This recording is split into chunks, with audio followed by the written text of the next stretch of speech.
listen, I don't think that there are conspiracies afoot. I know what it's like to be... what's the word we should use at this point? I know what it's like to be... I know what it's like to understand stuff, right? I don't understand everything, but if I've understood Brexit, then I've understood anything. I know what it's like to understand how bad things are and how significant it was yesterday when Rishi Sunak accidentally admitted that being in the European Union is the best available scenario for any part of the United Kingdom. And I said to you yesterday, don't expect to see that big in the right-wing media. Probably only The Guardian would report it. And guess what? Proved right again. But it's not a plan. The Daily Telegraph don't respond to Rishi Sunak's epic clangor yesterday by going, oh, let's run that story about Matt Hancock's WhatsApp messages to distract attention from the fact that Rishi Sunak accidentally told the truth about Brexit yesterday. They don't do that. The Daily Mail just will run with something completely different. Just ignore what was by some distance the most significant development in the world of British politics yesterday. The Daily Mail will put police, we fear that their baby has come to harm on the front page. A big story, a heartbreaking story that has absolutely nothing to do with the major political events of the day before. And also on their front page, and this is where I'm going to direct your attention in a moment. It's very important to remember what the Daily Mail is and what the Daily Mail has done to this country over the last few years, mostly under the editorship of a man called Paul Dacre, who's expecting to be put in the House of Lords by a man called Boris Johnson. Just bear that in mind. There's also reports in this week's Private Eye that the current editor, a man called Ted Verity, is expecting to get a knighthood from a man called Boris Johnson. Boris Johnson, the same man who yesterday saw all of his lies and deceptions about the so-called oven-ready deal that would allegedly get Brexit done fall apart like a cheap suit. But that doesn't matter. He's still entitled to a resignation honours list.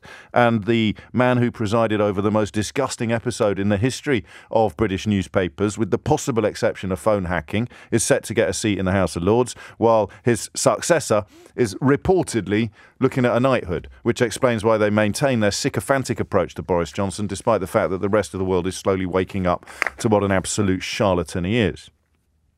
So this is the newspaper that went after High Court judges for having the audacity to both understand and enact the law.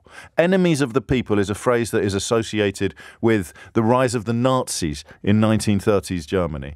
Enemies of the people, a front-page headline so gross, so vicious, so dangerous that in a vaguely normal country, the man responsible for it would have been drummed out of the establishment, never mind elevated to the House of Lords. Enemies of the people, and then crush the saboteurs.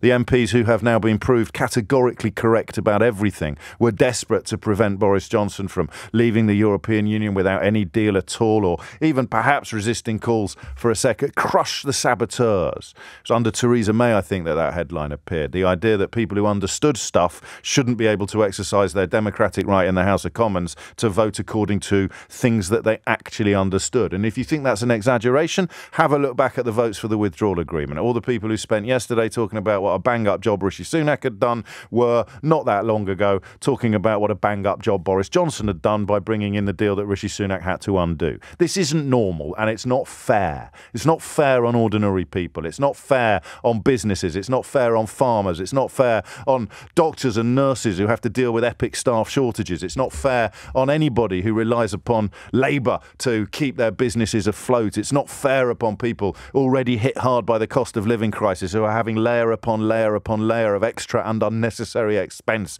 inflicted upon their lives. It is not fair upon people whose families have been torn apart by the racist lies of elements of the Vote Leave or the Leave.eu or the UKIP movement. It's not fair that liars managed to grab our country by the windpipe and squeeze it until the flow of oxygen to the brain had been sufficiently cut off to deliver a referendum result that we will be ruing and regretting for generations to come.